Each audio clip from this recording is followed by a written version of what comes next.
Hello, hello, hello! For this video, tara samahan nyo kami sa Palengke Supermarket. Dito lang po yan sa Al-Ain, sa may Khalifa. Yan, Pinoy store po ito. Filipino products. Lahat na nandito. Makikita nyo, yan, may mga nakasale na Milo. Chucky! Chucky! May mga hopia, piaya, Goldilocks products, nandito din. Mga inumin, yan, sisito, hindi mawala. Yakult spotted. Basta, ang dami dito guys. As in, matutuwa kayo para kayong nasa Pilipinas lang pag pumunta kayo dito. Ikutin natin saglit. Actually, may bibilhin lang kami. Pero ikutin ko na para sa inyo, para makita nyo. Pag may time kayong pumuntang Al-Ain, yung mga taga UAE dyan, mga kapitbahay namin sa Dubai, kapitbahay, parang lapit lang.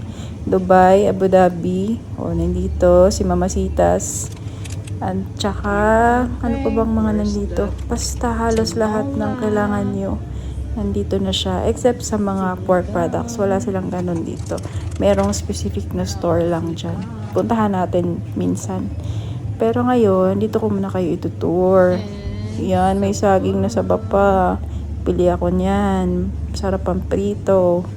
Tsaka may mangga. Sarap.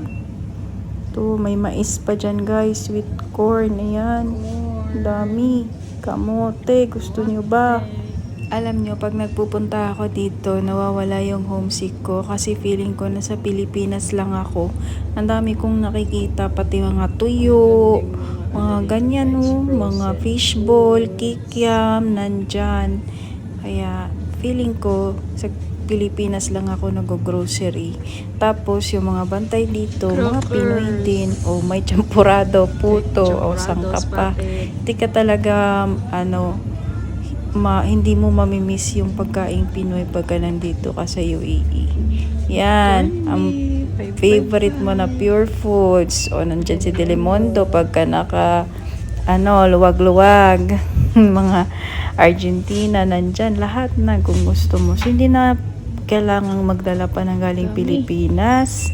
Tsaka, may mga pampalaman dyan. Nandito pa. So, lahat ng kailangan nandito. Halos lahat. Yan ang sasarap. Actually, magluluto lang kami ng nakita namin sa Instagram na nilalagyan ng tapioca pearl. Naghahanap kami ng sago. Yun lang talaga hinahanap namin dito guys. Pero para mapapabili kami ng iba pa.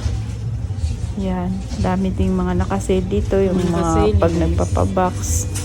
Pwede na rin yan, pang uwi. Pero ito, hindi na namin pwede iuwi. Ito, marami dyan.